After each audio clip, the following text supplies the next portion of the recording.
Oke, kembali lagi bersamaku Six Seven.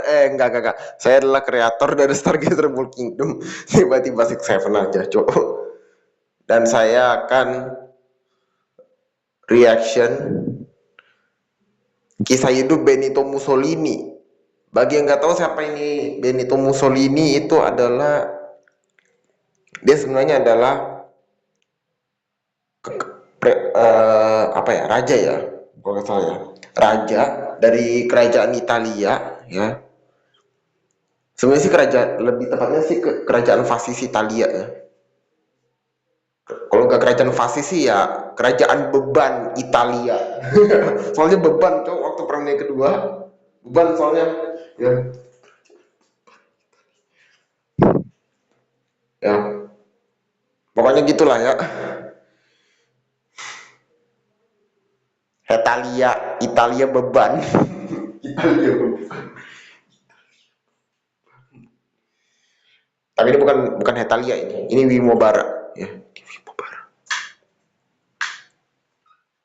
Di belahan bumi Eropa, 29 Juni 1883, lahirlah. Ya, namanya Mussolini, Benito Mussolini. Jadi dia lahir di Italia. Nah, pas umurnya 9 tahun, dia tuh dimasukin ke asrama Katolik. Sikapnya Mussolini tuh dikenal keras. Pas di asrama ini dia juga sama temennya, suka memberontak, wis pokoknya bandel lah. Terus pas umurnya 10 tahun, dia tuh dikeluarin dari asrama. Ya, karena nakal. Nah, dia pun beralih dimasukin ke sekolah guru pas tahun 1895. Nah, di sekolah ini bakatnya mulai kelihatan. Dia itu lumayan pinter, terutama dalam menulis. Dia juga suka debat, nunjukin kemampuan retorikanya. Singkatnya, tahun 1901, dia berhasil lulus dari sekolah guru. Terus dapat sertifikat resmi buat ngajar. Ya, wis pokoknya resmi jadi guru lah. Tapi karena sifatnya yang keras ini, karirnya tuh nggak bertahan lama. Ya, dia ninggalin dunia pendidikan. Nah, karena ekonominya lagi sulit, dia mutusin buat ngerantau ke Swiss pas tahun 1902. Ya, sebenarnya dia sambil ngehindarin wajib militer. Dia di Swiss tuh kerja serabutan. Wis, kerja apa aja, yang penting bisa makan. Nah, pas di Swiss ini, dia mulai dekat sama kalangan buruh migran Italia. Terus ikut aktif ke gerakan sosial radikal. Nah, dari sini dia pun mulai terjun ke dunia politik. Terus jadi penulis radikal. Dia tuh mulai nyebarin artikel radikal yang nyerang sistem kapitalis. Nah, karena dianggap bahaya, dia pun ditangkap. Terus dipulangin ke Italia pas tahun 1904. Nah, pas dia udah balik, ya dia pun terpaksa ikut wajib militer. Nah, singkatnya, dia selesai dari wajib militer pas tahun 1906. Terus jadi penulis radikal lagi. Dia tuh juga ikut join ke Partai Sosial Italia, PSI. Dia cepat terkenal karena gaya pidato sama tulisan radikalnya yang nyerang pemerintahan. Terus dia dijadiin editor koran Avanti. Anjay. Nah, singkatnya pas tahun 1914, Perang Dunia I ini pecah. Duar. Terus partai PSI ini nolak Italia buat join perang. Ya, PSI ini cinta damai. Tapi si Mussolini ini malah ngotot dukung Italia buat join perang. Nah, karena isi otak mereka kontras, Mussolini pun dianggap pengkhianat. Terus dikeluarin dari partai PSI. Dan dia pun ngediriin koran baru, namanya Il Popolo di Italia. Ya, koran ini dibuat ngepromosiin nasionalisme, terus ngedukung perang. Terus pas Italia resmi join perang, dia pun juga ikut join. Ya, dia tuh daftar sebagai tentara sukarelawan. Wis, gak mau ketinggalan lah. Waktu itu dia ikut perang Parit ngelawan Austria-Hungaria. Nah, dari sini mindsetnya kebentuk. Dia mulai ngelihat kalau militerisme sama kekerasan tuh sebagai sesuatu yang bisa ngebentuk bangsa jadi kuat. Oh, ini dia sama kayak Adolf Hitler nih. Adolf Hitler kan waktu perang dunia pertama kan dia tentara ya. Ya. Gitu. Dia kayaknya dia mirip-mirip ini ya, mirip-mirip Adolf Hitler nih. Anjay. Terus singkatnya tahun 1917, pas dia lagi latihan pakai mortir. Dan tiba-tiba terjadilah ledakan. Dua. Mortir yang di dekatnya tuh tiba-tiba meledak. Terus bikin tubuhnya jadi terpental. Dan untungnya dia selamat. Ya, masih hidup. Ya, tapi lukanya tuh serius. Dia sampai dipulangin dari medan perang. Terus berhenti jadi tentara. Ya, dia pensiun. Dan dia pun mutusin buat balik lagi ke dunia politik. Dan dia pun ngelanjutin korannya. Ya, yang Il Popolo di Italia. Kali ini korannya dipakai buat nyebarin ide-ide fasis sama ngelawan pengaruh komunis. Dan Otak perlahan dia licin mulai gitu. narik simpati dari para veteran perang sama pemuda radikal. Terus mereka pun ngediriin Fasci di Combattimento. Ya itulah. Ini tuh kayak kelompok perjuangan. Dia ngediriinnya pas tahun 1919. Tujuannya buat nyatuin para veteran perang yang rasa dihianatin sama pemerintah.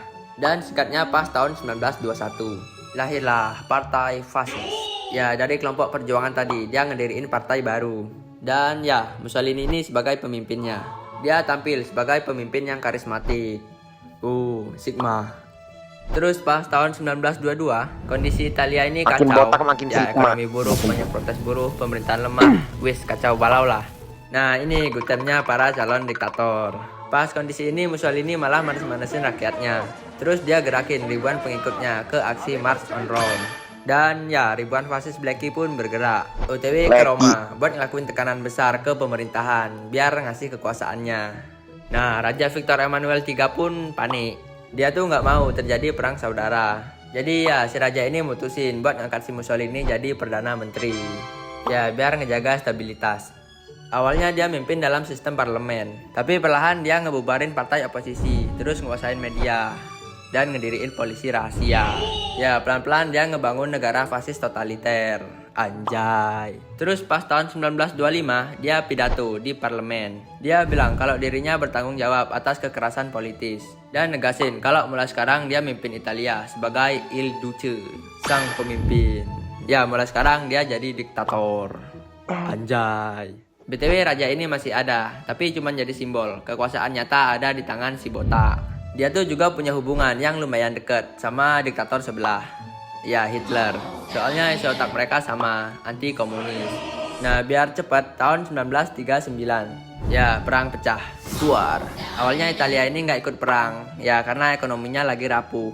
Tapi karena dia lihat Jerman yang ngobrak-ngabrik Eropa, ya dia pun tergoda, pingin ikut perang. Wis nggak mau ketinggalan lagi. Ya, tujuannya biar bisa bagi-bagi wilayah jajahan sama Hitler.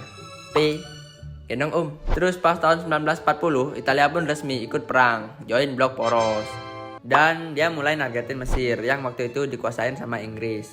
Tujuan utamanya tuh terusan Suez. Ya, ini kayak jalur vital yang hubungin Eropa sama kolonial Inggris di Asia. Kalau dia berhasil nguasain ini, ekonomi Inggris bakal kepukul. Terus bikin blok poros jadi bisa nguasain jalur dagang dunia. Anjay, ide brilian. Tapi ya, invasinya ini nggak berjalan lancar. Ya, pasukannya malah berhasil didorong mundur. Dan alhasil dia minta tolong sama Hitler. Terus dia lanjut lagi, nargetin Yunani. Karena waktu itu Yunani lagi miskin, tentaranya lemah. Jadi ya dia pede lah. Tapi pas invasi ini, pasukannya malah berhasil didorong mundur sama Yunani. Dan ya, Hitler pun turun tangan lagi. Terus berhasil nguasain Yunani pas tahun 1941. Ya, dia pun jadi kayak cuma numpang nama.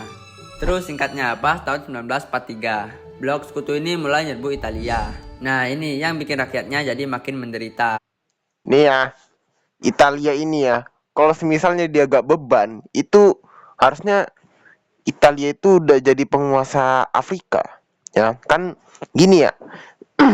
Jerman penguasa Eropa, Jepang penguasa Asia. Kalau Italia, kalau misalnya gak beban, dia jadi penguasa Afrika. Meskipun emang Italia sih sebenarnya Eropa ya, tetapi kan Italia kan deket ke Afrika tuh. Nah, maka ya Italia itu bisa jadi penguasa Afrika. Mungkin seluruh Afrika atau mungkin cuma Afrika Utara aja, ya. Mungkin, ya. Terus berbalik nyalahin Mussolini sebagai Bianchero. Dan Raja Italia pun manggil Mussolini. Ya, awalnya dia ngira mau dikasih blok sekutu ini mulai nyerbu Italia. Nah, ini yang bikin rakyatnya jadi makin menderita. Terus berbalik nyalahin Mussolini sebagai Bianchero. Dan Raja Italia pun manggil Mussolini. Ya, awalnya dia ngira mau dikasih dukungan. Tapi jabatannya dilepas, terus ditangkap. Ya, dia dipenjara. Dan untungnya, dia tuh berhasil diselamatin lagi sama Hitler. Wis, drill beban lah. Nah, karena Hitler udah muap, dia tuh dijadiin boneka di negara baru bikinan Jerman, Republik Sosial Italia. Ya, dia cuma mimpin bagian utaranya Italia. Tapi pas tahun 1945, sekutu mulai ngedeket ke Italia Utara.